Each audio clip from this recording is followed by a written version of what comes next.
بسم اللہ الرحمن الرحیم۔ تمام تعریفیں اللہ کے لیے، درود اور سلام محمد اور آل محمد کے لیے صلوات کریں۔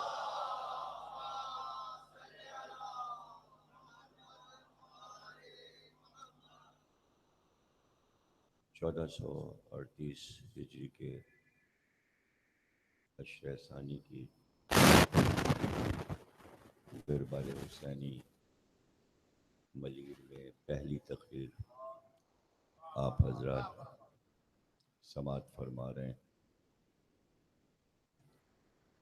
حدیث قصہ کے موضوع پر روزانہ گفتگو ہوگی۔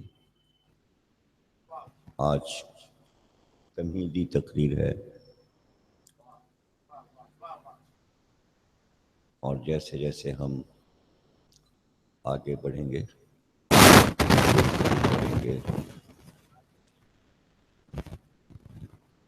حدیث کے معنی ہے بیان کرنا۔ پیغمبر نے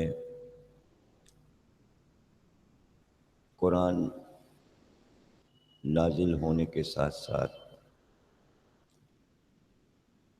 جو کچھ ارشاد فرمایا اس کو حدیث کہتے ہیں۔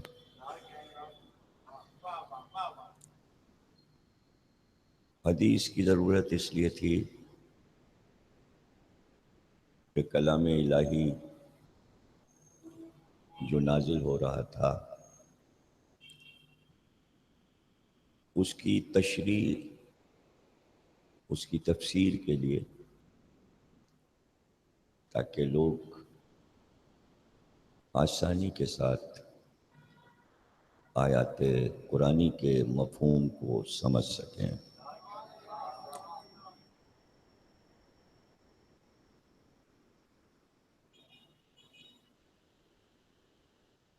ایسا نہیں کہ آیت اللہ کی طرف سے ہے اور حدیث پیغمبر کی طرف سے ہے،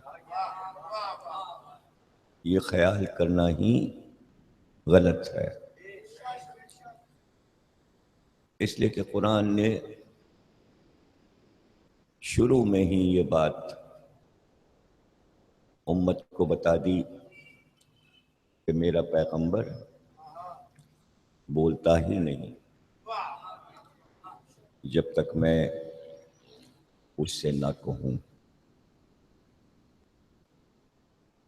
اب یہ بھی پتہ چل گیا کہ صرف حدیث نہیں بلکہ پیغمبر کا ہر عمل مرض الہی کے تابع ہے، اور عمر کا ایک ایک لمحہ اللہ کی نگرانی میں ہے، اور یہ اللہ کے لیے مشکل نہیں ہے۔ یہ سوچنا کہ بس کبھی کبھی اللہ بولتا ہے، کبھی کبھی دنیا کی طرف دیکھتا ہے، کبھی کبھی اپنے بھیجے ہوئے ہادی کو مخاطب کرتا ہے، اور کبھی دوسرے کام کرنے لگتا ہے، ادھر ادھر دیکھنے لگتا ہے۔ اسے مصروفیت کی وجہ سے عرب کی طرف، مکہ مدینے کی طرف دیکھنے کی فرصت ہی نہیں ہے۔ ایک آیت بھیجتا ہے اور پھر اس کے بعد پتہ نہیں کیا کام کرنے لگتا، پھر پیغمبر کی طرف دیکھتا ہی نہیں۔ تو ظاہر ہے کہ یہ جو جملے میں نے کہے اس کا مطلب یہ ہے کہ پہلے اللہ کو سمجھنا ضروری ہے، اللہ کو سمجھنا ضروری ہے کہ کیا اللہ ہم جیسا خاکہ بنائیں گے ویسا بنے گا، جیسی توحید ہم سمجھیں گے ویسی ہوگی؟ ضروری ہے کہ سب کچھ ہم سمجھ بھی جائیں؟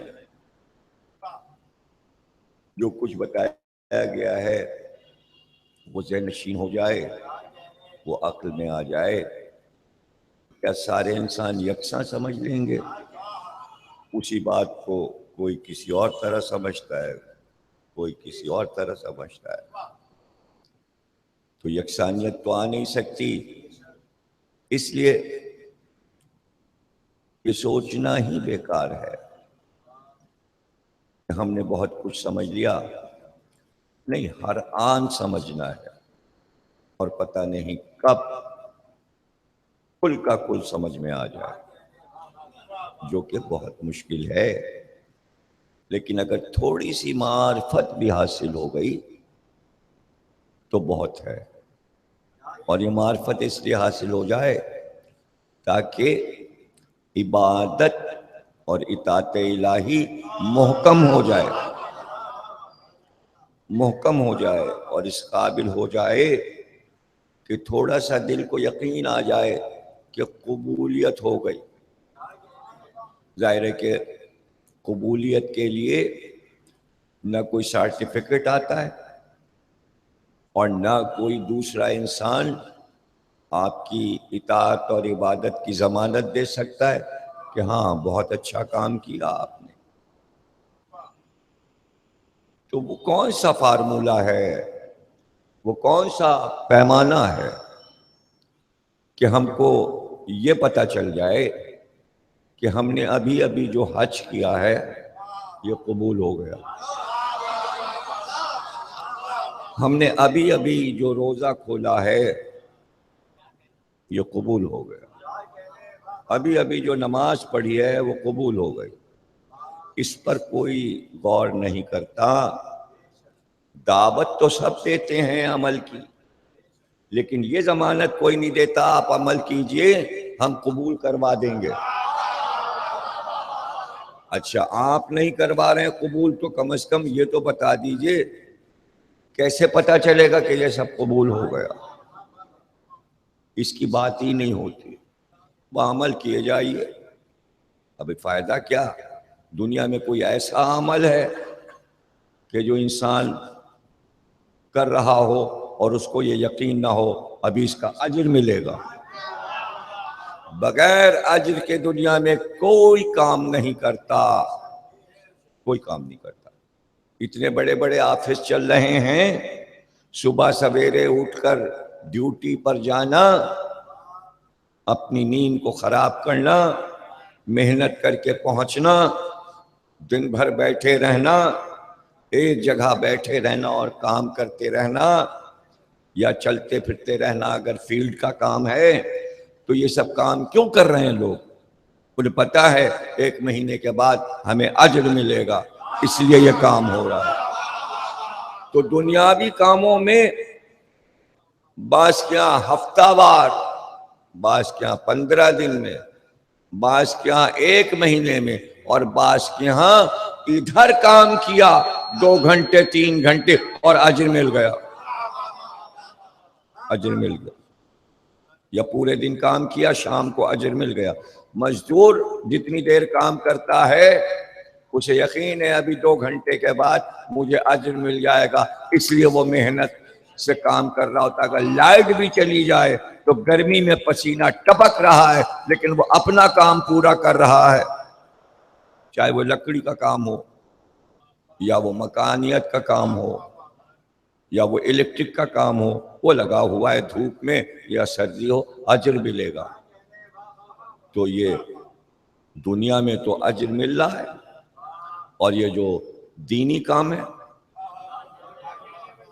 یہ دینی کام جو ہے اللہ نے کہا ہے ہم اجر دیں گے، اور جب دے گا تو دے گا، وہ تو اس کا وعدہ ہے، وہ تو سچا وعدہ ہے، اسی اجر کی بنا پہ تو ہم کام کر رہے ہیں کہ اس نے وعدہ کیا ہے۔ لیکن وعدہ اس کا اپنی جگہ، عمل ہمارا اپنی جگہ، کوئی بیچ میں یہ تو بتانے والا ہو کہ جو کام کیا ہے اس قابل ہے کہ اجر ملے گا۔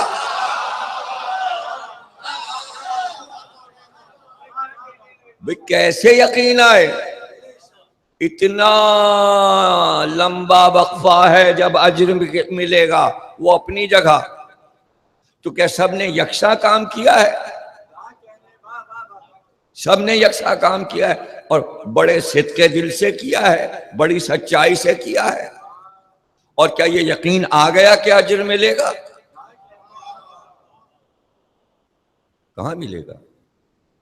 اگر اجر کا اتنا یقین ہوتا تو یہ دعائیں کیوں ہو رہی ہوتی؟ پروردگار مقبول فرمائے، ہم نے ابھی ابھی جو عمل کیا ہے پروردگار اس کو قبول کر لے اور بارگاہ میں قبول ہو جائے. کر کے پھر دعا کے بعد بھی نہیں پتا کہ ابھی جو دعا کی ہے مقبول ہو جائے تو مقبول ہوا کہ نہ ہوا. کب سے دعا مانگ رہے ہیں، ارے تو کوئی تو ہو. پروردگار کے لیے کیا یہ بات مشکل تھی کہ بیچ میں بندے کو ایک بتانے والا ہو کہ بھائی آپ نے جو عمل کیا مقبول ہو گیا ہے، اب آرام سے آپ پریشان نہ ہو، آگے کا کام شروع کر دیں. بالکل اچھا کام کیا ہے آپ نے، گھبرائیں نہ، اجر مل جائے گا اور بہت اچھا اجر ملے گا. سوا مجلس کے اگر کہیں اجرکم اللہ کہا جاتا ہو تو ہمیں بتا دیجئے. مجلس میں کہتے ہیں اللہ اجر دے گا، اللہ اجر دے گا، اور کہیں نہیں کہا جاتا، کہیں نہیں کہا جاتا. صرف ایک جگہ کہا جاتا ہے، شہزادی نے عمل قبول کر لیا، وہ تشریف لائیں، ان کے پاس رومال ہوتا ہے. علاوہ اس کے اگر کوئی حدیث دکھا دیجئے کہ ادھر آپ نے نماز پڑھی اور ملک صاحب تشریف لائے اور انہوں نے الہام کیا دل میں، بہت اچھا تو نے نماز پڑھ لی، قبول ہو گئی. حج کیا، میں ایک فرشتہ مل گیا اور اس نے کہا قبول ہو گیا حج. کیے جاؤ، کیسا کیا ہے ابھی کچھ پتہ نہیں چلے گا، ابھی کچھ پتہ نہیں چلے گا. ہاں ایک عمل ایسا ہے کہ اگر وہ تم نے کر لیا تو پھر یقین رکھنا کہ جو اس کے علاوہ تم نے سارے عمل اللہ کے لیے کیے ہیں تو تم پاس تو ہو گئے ہو. تو اگر اس میں کچھ کمی ہوگی اس کمی کو بڑھا دیں گے اور تمہارے کمتر عمل کو بھی لے لیں گے، صرف اس عمل کی وجہ سے کہ تم نے وہ عمل کیا. اسے کہتے ہیں محبت اہل بیت. محبت اہل بیت فروع دین کے اعمال کے قبول ہونے کی سرٹیفکیٹ ہے. محبت اہل بیت میں نے کیا کہا؟ محبت اہل بیت ہر عمل کو قبول کروا دیتی ہے، چاہے وہ نماز ہو، روزہ ہو، حج ہو، زکات. اب جو لوگ بغیر محبت کے عمل کر رہے ہیں وہ اپنا وقت ضائع کر رہے ہیں، کچھ حاصل نہیں ہوگا، کچھ حاصل نہیں ہوگا اور نہ حاصل ہوگا اور نہ اس کا کوئی اجر ہے. محبت اہل بیت اگر ہے تو سمجھیے سارے اعمال آپ کے قبولیت کی طرف جا رہے ہیں اور وہاں بہت اچھا اجر مل جائے گا. تو اب جب ہم نے کہا محبت اہل بیت، تو اگر میں کسی ایسے آدمی سے یہ بات کہوں جو پورا اسلام نہ جانتا ہو تو وہ ایک ہی سوال کرے گا کہ لفظ محبت میں جانتا ہوں لیکن یہ تو بتائیے اہل بیت کسے کہتے ہیں؟ اہل بیت کسے کہتے ہیں؟ ایک غیر قوم کا فرد ہو تو وہ یہی تو پوچھے گا اہل بیت کسے کہتے ہیں کہ جس سے محبت کی جائے. یہ سوال ہوتا نا کہ اعمال کی قبولیت محبت اہل بیت پر ہے. تو جب یہ سوال ہوتا تو بات ناقص رہ جاتی، اس لیے ضروری تھا کہ پیغمبر پہلے سمجھا دیں حدیث کے ذریعے، اور حدیث سے پہلے ضروری تھا کہ آیت آئے کہ کون ہے اہل بیت جن سے محبت کرنی ہے. جب اللہ کہہ دے تو پیغمبر اس پر ساری زندگی اصرار کرتے رہیں. قُلْ لَا أَسْأَلُكُمْ عَلَيْهِ أَجْرًا إِلَّا الْمَوَدَّةَ فِي الْقُرْبَى. اہل بیت سے محبت کرو، قربا سے مودت کرو. جب آیت آ گئی تب لوگوں نے پوچھا قربا کون ہے؟ تو اب بتانے کا کوئی طریقہ تو ہونا چاہیے تاکہ امت کو بتایا جائے اہل بیت کون ہیں. یہ بتانے کے لیے آیت پر حدیث آئی، اسی کو کہتے ہیں حدیث قصہ.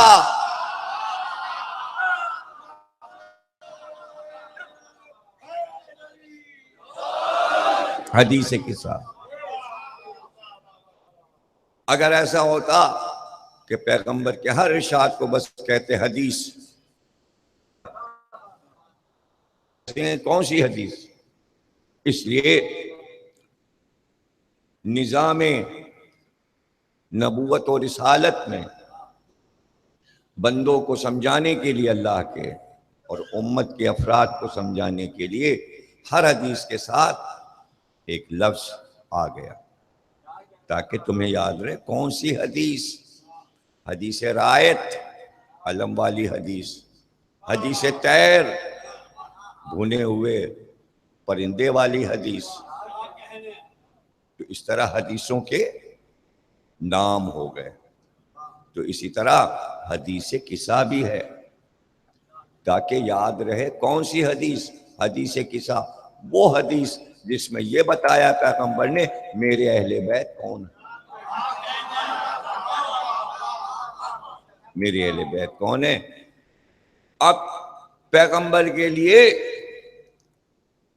کیا یہ آسان نہیں تھا کہ آپ گھر میں بیٹھ کر کچھ افراد کو بلا لیتے اور بٹھا کے کہتے یہ جو ہمارے پاس بیٹھے ہیں یہ اہل بیت ہے. تو اب راوی یہ لکھتا کہ وہاں تو ہم بھی تھے اور ہم بھی تھے اور ہم بھی تھے اور بہت سے لوگ تھے، تو حد بندی نہ ہو پاتی. تو پہلے سے نہیں اعلان ہوا کہ کون ہے اہل بیت. جب چادر میں آ گئے تب پیغمبر نے کہا یہ ہے میرے اہل بیت.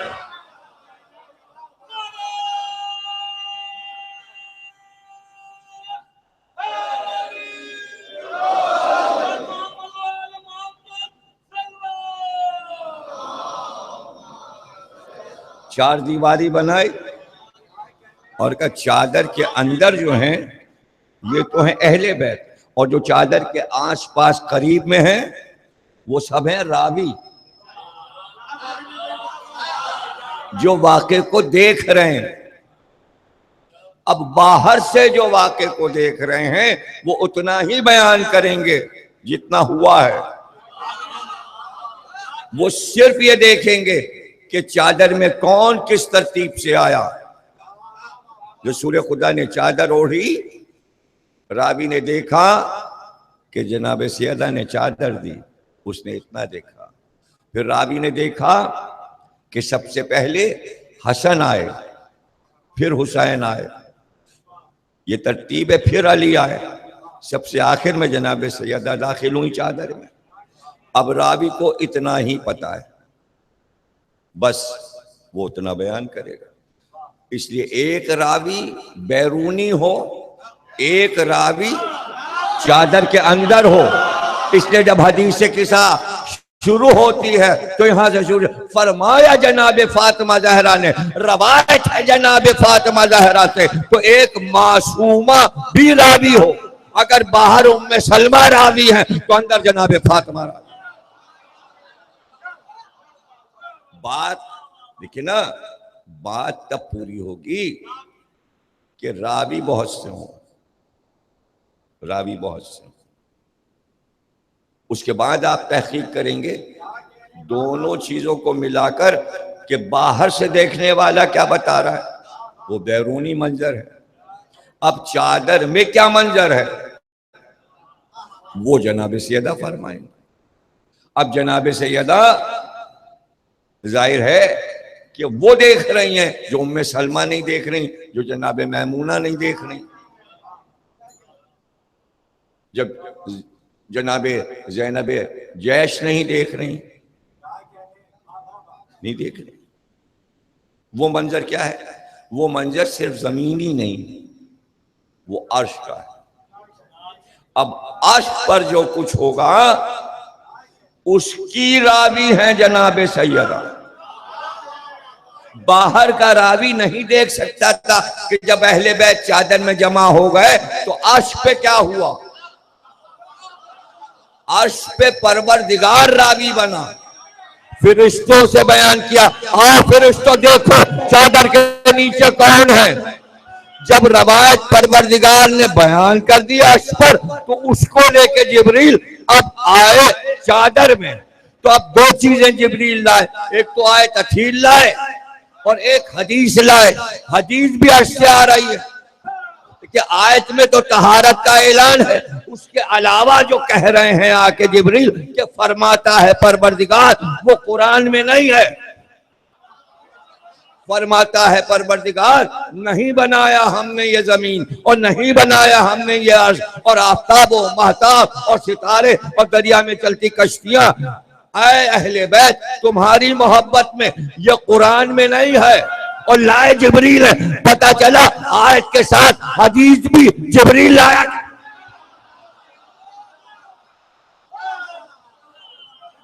پیغمبر خود نہیں بیان جب تک جبریل نہ آئے۔ اب یہ اس کو کہتے ہیں پیغمبر کی دیانت۔ دیکھیے اس کے ذمہ دار پیغمبر ہیں، ان کو پتا ہے کہ جبریل جو کہہ رہے ہیں اس میں کون سی بات آیت ہے اور کون سی حدیث ہے۔ پیغمبر اگر چاہیں تو بتائیں نہیں یہ بھی جبریل لائے ہوں، یہ بھی جبریل، ہم کو تو کچھ پتہ ہی نہیں۔ یا ملک کو پتا ہے یا رسول کو پتا ہے کہ کون سا ٹکڑا قرآن میں رہنا ہے اور کون سا حدیث میں۔ اور اللہ اگر کہہ دے پیغمبر سے کہ کل کا کل جو ہم بھیج رہے ہیں سب قرآن میں رکھ دو، تو اس میں حرج کیا تھا؟ اللہ یہ کیوں چاہ رہا ہے کہ بھیج سب ہم ہی رہیں لیکن آدھا قرآن میں رہے اور آدھا حدیث میں رہے؟ یہ اللہ کیوں چاہتا ہے؟ سمجھ لیجئے اسے، اس کے ہزاروں جواب ہیں لیکن آج کے حد تک ایک جواب دے دیں کہ اللہ یہ کیوں کہلوا رہا ہے جبریل سے کہ بھیج سب میں رہا ہوں لیکن آدھا رکھو قرآن میں اور آدھا رکھو حدیث میں۔ تو یہ الگ الگ دو حصے کیوں کروا رہا ہے کہ ایک کا نام قرآن ہے اور ایک کا نام حدیث ہے، ایک کا نام سورہ ہے، ایک کا نام حدیث ہے، ایک کا نام آیت ہے، ایک کا نام حدیث ہے۔ یہ دو حصوں میں پیغمبر کیوں بانٹتے جا رہے ہیں؟ اسے قرآن میں لکھو، اسے حدیث میں لکھو، اسے قرآن میں لکھو، اسے حدیث۔ یہ دو حصوں میں کیوں ہو رہا ہے؟ اس لیے ہو رہا ہے کہ قرآن میں جو کچھ بیان ہو رہا ہے اس میں کسی کا نام نہیں آ رہا ہے، حدیث میں نام آ رہا ہے۔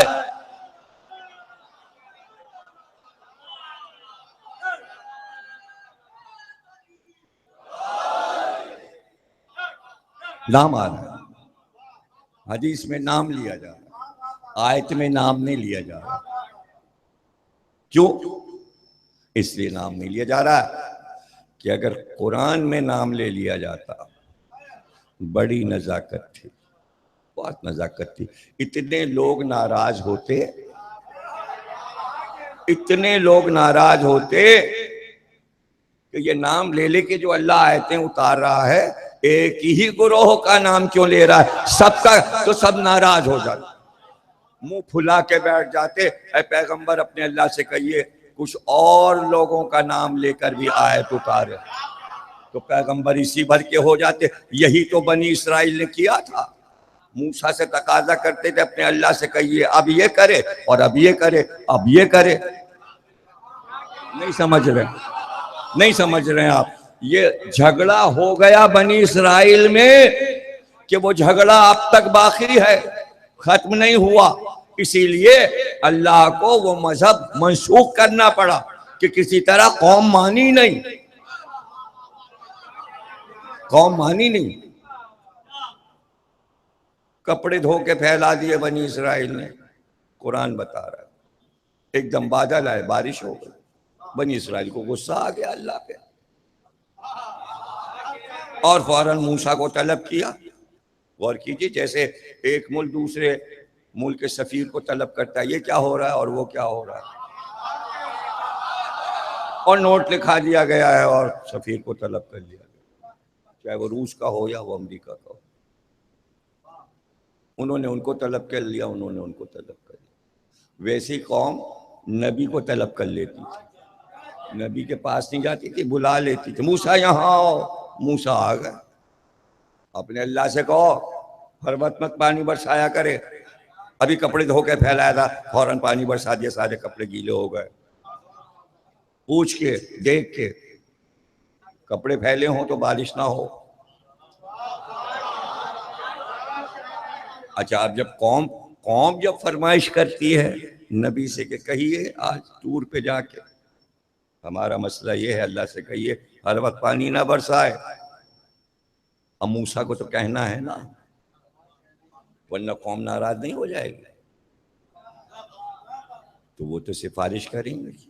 یہ کہہ رہی ہے قوم، اے موسیٰ یہ کب تک ہم کھاتے رہیں جو یہ آسمان سے اللہ اتار رہا ہے، من و سلوہ، یہ شیرمال اور یہ بنا ہوا تیتر، اب دل بھر گیا، روز یہ کھانا آ رہا ہے۔ اور پروردگار کو بھی ظاہر ہے کہ ذرا خیال رکھنا چاہیے تھا بنی اسرائیل کا، کہ ایک کھانا روز، ایک کھانا روز، یعنی اوپر کا جو باورچی تھا اسے دوسری چیز پکانی نہیں آتی تھی، بس شیرمال تیتر، شیرمال تیتر۔ تو انہوں نے بھی کہا، یہ سب قرآن میں لکھا ہے، آیات میں ہے جو بتا رہا ہوں، کہ بس یہی کھاتے ہیں من و سلوہ۔ حالانکہ آج ان کو نہیں پسند تھا، کھاتے کھاتے دل بھر گیا تھا۔ آج محاورہ یہ ہے کہ اگر کسی لاڈلے صاحبزادے کے اگر اماں کھانا سامنے رکھ دیں، یہ کیا پکایا ہے اماں، تو اماں یہی جواب دیتی، کیا من و سلوہ کھائے گا تو؟ یعنی اب من و سلوہ جو ہے وہ غیب میں ہے، اور اس سے قیمتی کھانا نہیں ہے، اس لیے کہ اب وہ پکتا ہی کہاں ہے، اب کہاں پکتا ہے۔ یعنی کیسی شیرمال دی اور کیسا بھونا تیتر، حالانکہ شیرمال بھی ملتی ہے کراچی میں، اور تیتر بھی بھونا جا سکتا ہے، تیتر بھی لالو کھیت کے بازار میں اتوار کو مل جاتا ہے، لا کے بھون لیا جائے، لیکن من و سلوہ کا لفظ قیمتی بن گیا کہ اس سے بہتر کوئی کھانا نہیں۔ اور ادبی لحاظ سے اگر محاورہ آیا تو وہ کیا متنجن کھائیں گے آپ؟ اب لوگ متنجن ہی نہیں جانتے کہ یہ ہے کیا، محاورہ ہے، کسی کو نہیں پتا کہ کیسے پکتا تھا اور کیا مزہ تھا اس پر۔ اسی طرح من و سلوہ کا نہیں پتا۔ تو بنی اسرائیل کو اتنی قیمتی چیز پکی پکائی آ رہی تھی، اور سب جمع ہوئے اور کہا یہ کب تک کھائیں گے، اب بھائی تو پھر کیا کھاؤ گے؟ تو اب وہ قرآن میں آپ پڑھ لیجئے، قوم نے کہا کہ اب تو ہمیں پیاز چاہیے، ادرک چاہیے، لہسن چاہیے، یہ مزے کے مسالوں والا کھانا ہم خود پکائیں گے، لیکن یہ چیزیں چاہیے۔ تو پھر اللہ نے کہا اچھا ٹھیک ہے، تو پھر اس کی تمہیں زراعت کرنا پڑے گی، اور یہ سب چیزیں بونی پڑیں گی، اور کھیتی باڑی۔ تو یہاں سے بنی اسرائیل نے کھیتی باڑی شروع کی، تو زمین پہ زراعت شروع ہوئی۔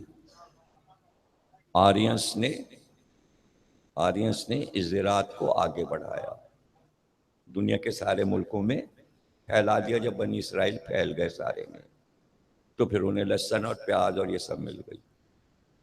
اب ذرا دیکھیے کہ پیغمبر نے اپنی پوری زندگی میں نہ لہسن کھائی، نہ پیاز کھائی، نہ ادرک کھائی، اور آپ کو ان چیزوں کی خوشبو ہی پسند نہیں تھی، قریب نہیں آنے دیتے۔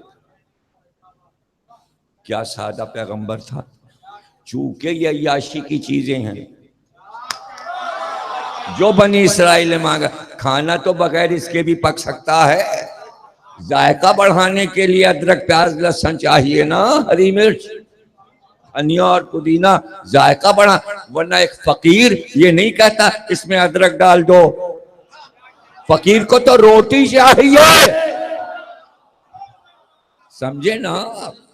سادہ حلیم بھی کھایا جا سکتا ہے، لیکن فوراً نظر جاتی لوازمات کہاں ہیں، یہ ہے عیاشی۔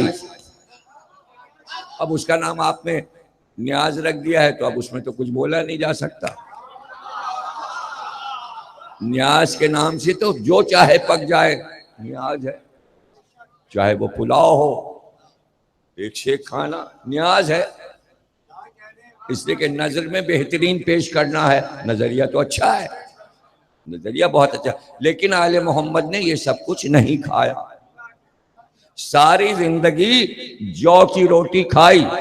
ایک حدیث کوئی دکھا دے کہ جو کی روٹی کے علاوہ سیدہ کے ہاتھ کی پکی روٹی، کوئی ایک حدیث دکھا دے کہ اس کے ساتھ کیا چیز کھائی جاتی تھی، کوئی گوشت دکھا دے، سالن دکھا دے، کوئی چیز دکھا دے، کسی حدیث میں نہیں ملے گا۔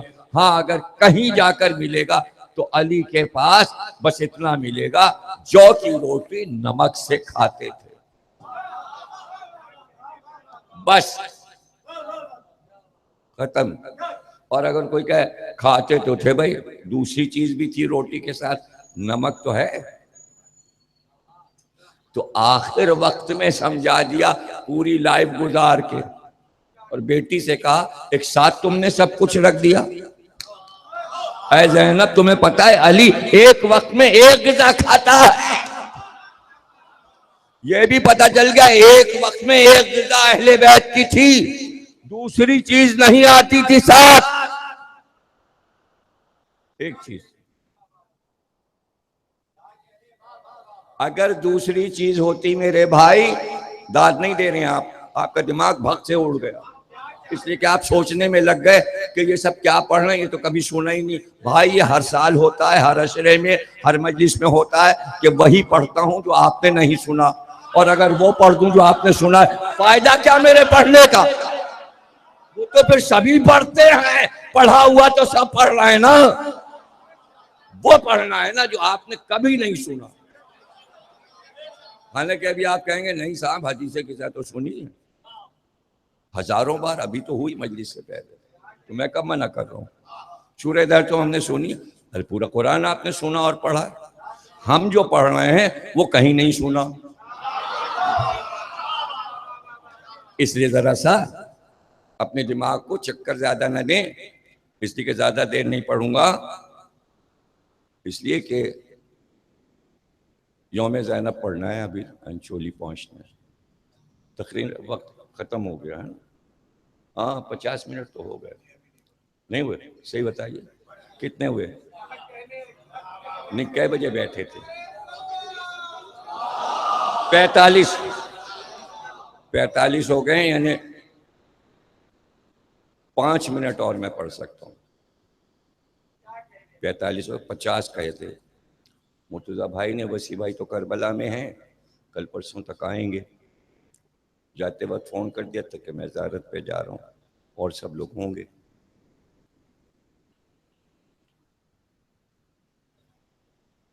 اگر ایک چیز کے علاوہ اہل بیت ایک وقت میں دوسری چیز کھاتے، کتنے غور سے سن رہے ہیں آپ؟ اب قرآن سے دلیل دے رہا ہوں، ابھی تک حدیث سے دلیل دے رہا تھا کہ اہل بیت ایک وقت میں ایک ہی چیز کھاتے تھے۔ دیکھیے یہ بانی حضرت یوم زینب آ گئے عارف رضا زیدی صاحب لینے کے لیے، 5 منٹ ہے میرے پاس، یہ مرتضیٰ بھائی نے دیے تھے 50 منٹ، 45 منٹ ہو گئے۔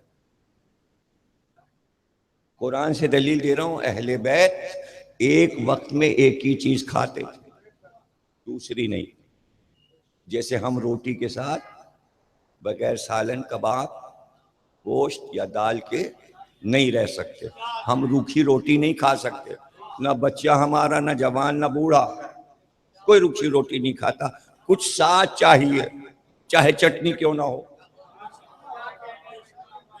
نوالا نہیں اترے گا یہاں سے، دنیا کی کوئی قوم، انگریز بھی 2 چیز کھائے گا، اگر ٹوسٹ بھی کھائے گا تو اس پہ کچھ لگائے گا، ان کے تو روٹی نہیں ہوتی نا، ان کے تو ڈبل روٹی ہوتی، میں تو روٹی ہوتی، ان کے ڈبل روٹی ہوتی۔ قرآن سے دلیل دے رہا ہوں، وہ آخری جملہ فضائل کا. اب آپ کے سمجھ میں آیا نا یا یوں ہی دیکھتے رہیے گا؟ اگر دو چیزیں ایک وقت میں اہل بیت کھاتے تو جب سائل بولے تھے 3 دن تو ذکریہ روٹی اٹھا کے دے دی. اگر ساتھ میں کچھ ہوتا تو فقیر کہتا روٹی کے ساتھ کچھ اور بھی ملا ہے.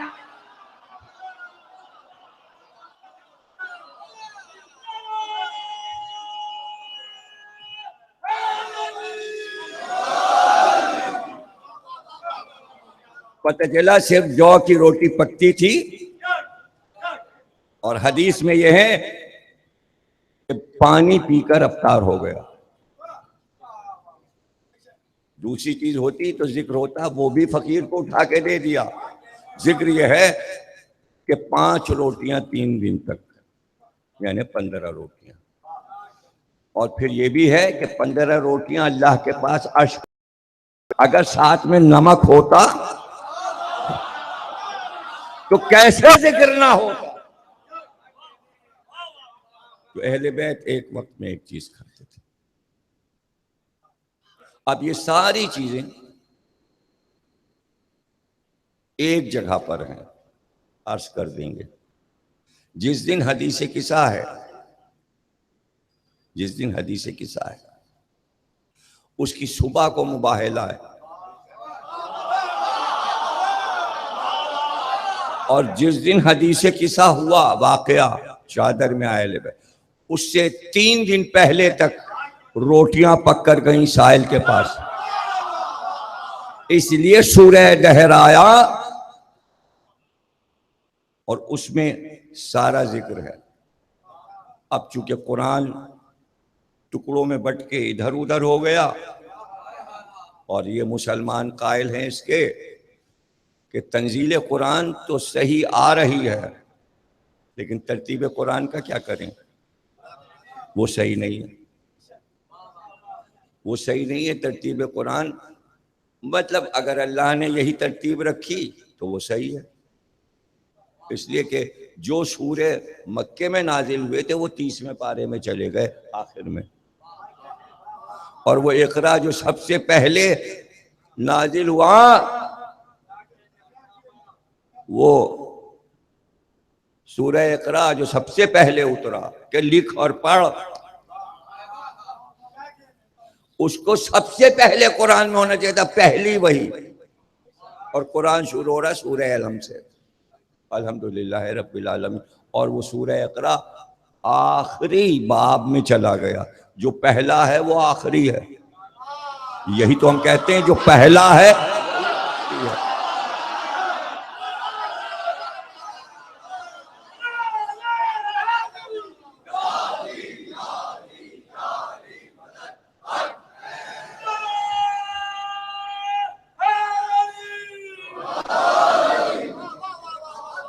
پہلا ہے. اور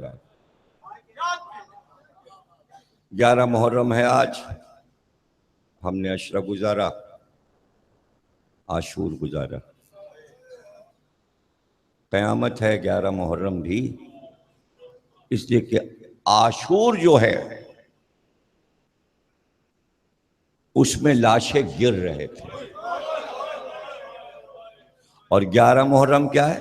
لاشیں دھوپ میں پڑے. لاشیں دھوپ. پوری رات اہل بیت فرش زمین پہ بیٹھے رہے، خیمے جل چکے، سایہ نہیں. اور پھر دین کی دھوپ نکلی، دھوپ میں بھی ہے بیٹھے رہے.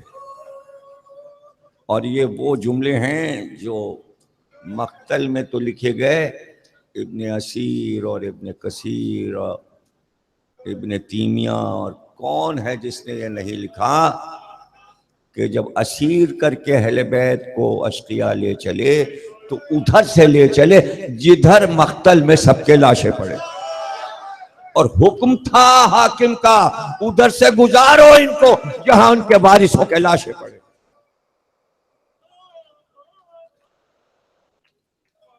کیا قیامت. اور اس منظر کو اس طرح مورخ نے لکھا ہے کہ جب بیویاں مقتل میں پہنچی تو کیا عالم ہوا. دیکھیے بیویوں نے لاشیں دیکھی تو ان پہ کیا گزری ہوگی. کہتے ہیں بیویوں نے اپنے آپ کو لاشوں پہ گرایا، اور کیا گریا تھا، ایسا گریا. راوی تو اب یہی ہے نا، اشقیاء ہی راوی ہیں، وہی کہیں بیان کریں گے جا کے. کہتے ایسا گریا نہیں دیکھا. اور جو منظر مقتل میں تھا، کسی بیوی کے سر پہ چادر نہیں تھی، سب نے اپنے بالوں کا پردہ کیا تھا اور لاش پہ گر رہی تھی، اس لاش پہ. تقریر کا آخری جملہ، حضرت زینب نے اس وقت اپنے کو سنبھالا. وجہ یہ لکھی معصوم راوی نے، امام محمد باقر علیہ السلام نے، کہ اگر میری جدہ چاہتی تو فوراً اپنے آپ کو حسین کے لاش پہ گرا دیتی.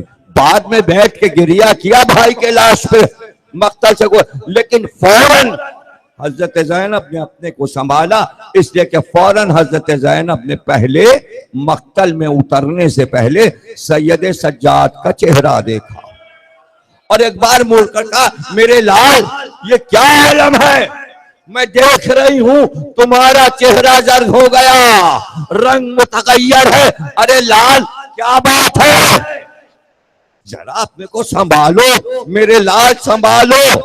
جملہ یہ لکھا ہے کہ یہ عالم تھا کہ وہ وقت تھا کہ بس سید سجاد کی روح جسم سے پرواز کر جاتے. یہ جملہ 5ویں امام نے لکھا. اس وقت حضرت زینب نے دور سے پکار کے کہا ناقے سے سید سجاد ذرا اپنے کو سنبھالو میرے لال.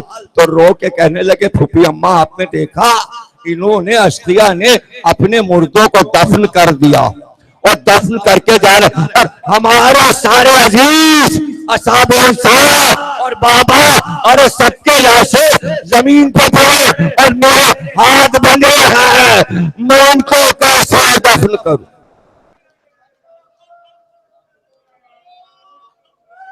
بار لاش عبادت کو قبول فرما، ہمیں کوئی غم نہ دینا سوا غم حسین کے بخت محمد اور آل محمد. امام زمانہ کا ظہور فرما اور ظہور میں تعجیل فرما. کل کا کیا وقت ہے؟ 9:30 بجے مجلس شروع ہو جائے گی. اس سے پہلے سے اسقانی اور سلام 9:30 بجے میں بیٹھ جاؤں.